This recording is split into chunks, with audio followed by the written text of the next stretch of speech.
đấy tại châu biết bạn ô đần lá này ở đấy nó không được đấy cho bạn ô đần như hàng ừ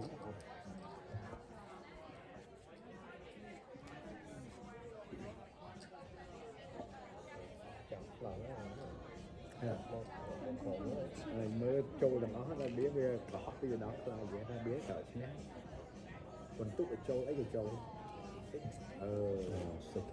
ông thân rồi xịt mấy bữa đó nó mỗi năm oxy chay mà đây mỗi You do it. Get it. đầu màu cá đâu thì lỗ chọn đấy thì lỗ ba lỗ chọn đấy nha không biết được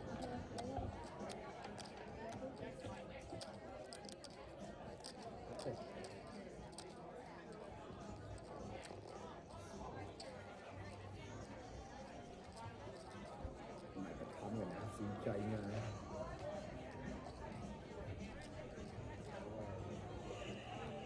你帮我带过来一下，谢谢。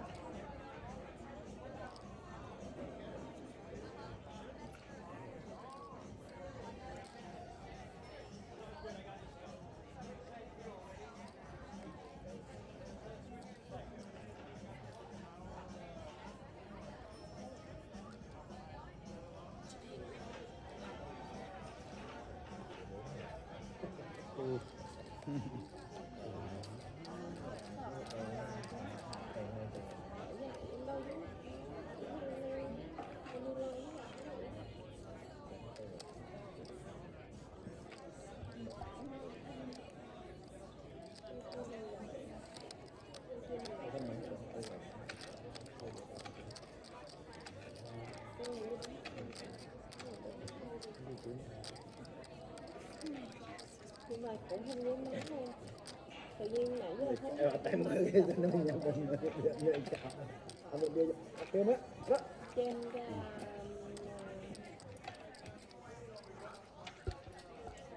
trên ảnh kia thì nó kêu bánh có bánh rồi trên dưới đây nó kêu bánh rồi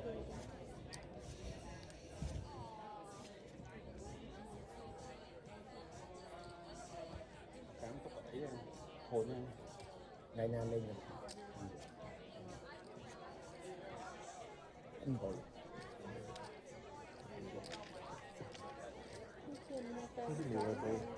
Oh, that's fine.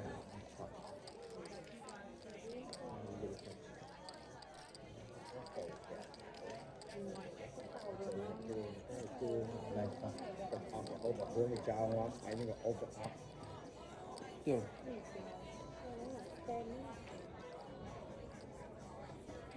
Get some roast beef.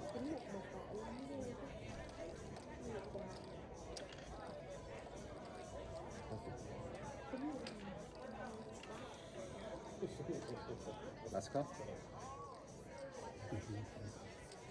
con đá mình lắc chúng ta các đấy đã cái mình đã nằm một ở Nam ở bong mà roi vậy nè đã bong mà roi vậy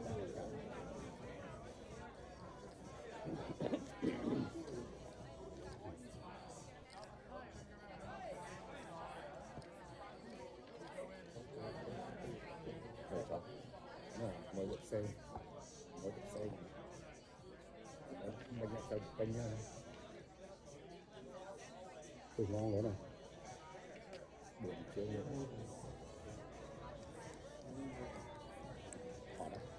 tối à còn chỗ nó cả bạn người bóng ngoài chậm cái bóng thằng anh kháng bóng ngoài chậm mỏi người đó là bóng chậm của anh kháng ở đầu màu là bị chối rồi nó bị cuốn này bị chối rồi đã bị chối rồi là đang xây ba nó trong xây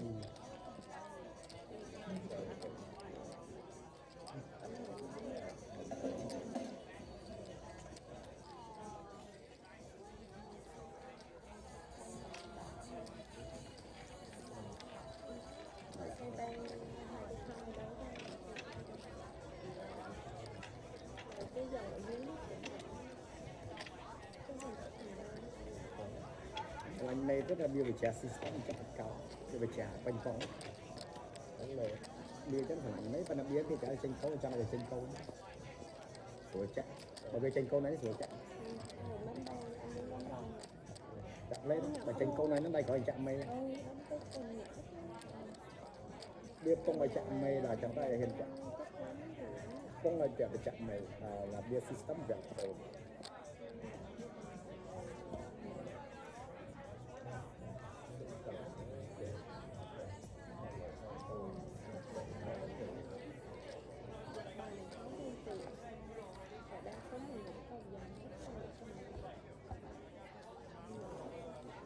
giờ là ông bấm anh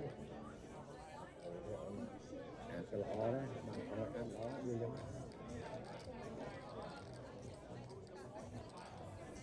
cái như vậy cái đừng chặt cái mê đừng chặt cái lưỡi này cái này mai đây à lên đầu Let's finish it.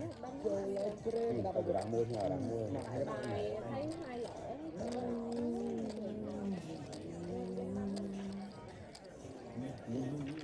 rồi màu luôn cái đó nè nè nè nè nè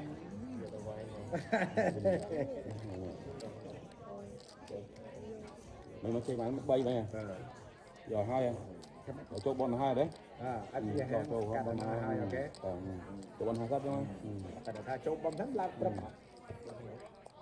bọn chuồng này mà tinh tăng thì miếng thì nó vừa là tay cái xin lửa bắt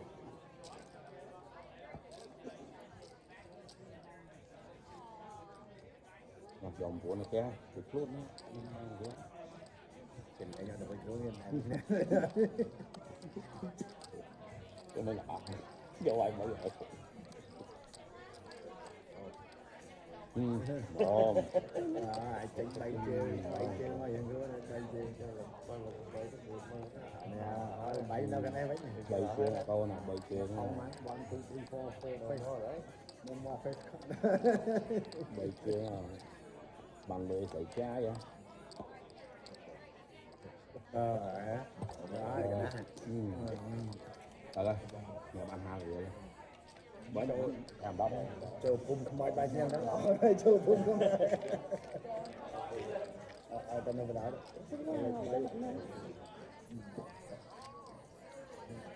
Ủa sao bữa anh tới đây nè. nhưng mà cái chè xa thử con nó nhớ đây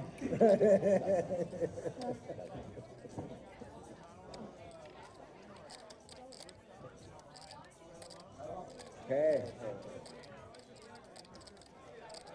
Giờ cũng ăn nữa không? Mình có bò cũng nhỏ.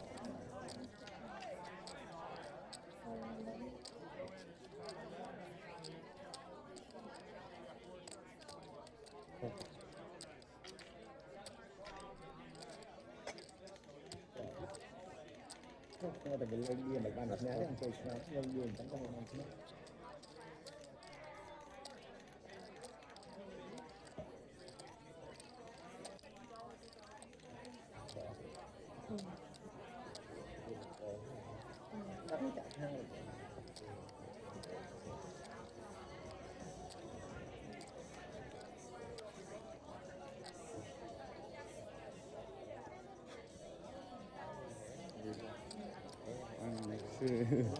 I mean, I wasn't. Make it up 5 grams. 5 grams. Yeah. Mình sẽ nắm từ bên. bây giờ lên của mối lên xe hơi lên của mối không được sao để cắt tầm tay giống để cắt như vậy hay là bây giờ đang chạy hay là bây giờ xí xe luôn này tao đầm nó này tầm lên không ngon bây giờ mình chân lên nó là lên Đang chưa đi hay sao bây giờ nắm trong từ bên. Nãy mà đang đi bàn. Lên sọt là tầm ba rồi tầm ba nó chưa gãy. That's fine. Tầm ba nó chưa gãy. I'll pay you 15 dollars. Yes. Tầm ba nó chưa gãy. Tầm ba.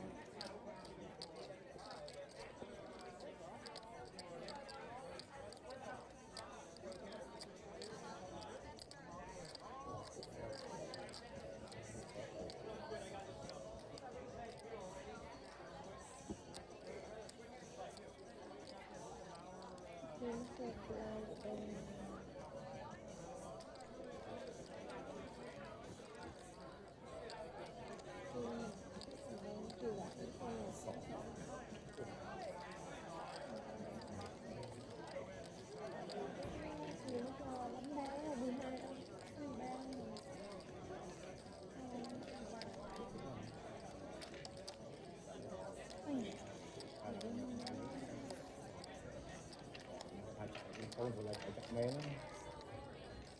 trình bán ở trong đàn lọc và miếng Chị cũng chưa đã không anh đâu rồi cái sao vậy thấy nhập bệnh đâu đi bán sao kệ em đi theo anh 50 triệu ủng hộ tại vì hai cây kia nó có khai đúng không xuống chậu mình bắt ra chơi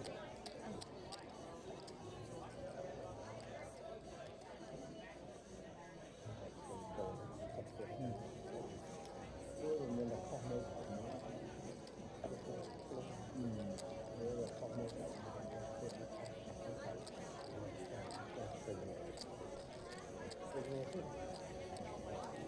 sao nãy giờ nó có đưa Hảo bánh mì cho mình này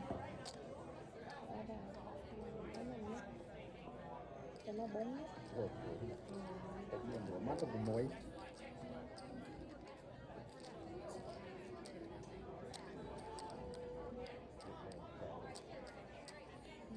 mấy tiếng bắt được bốn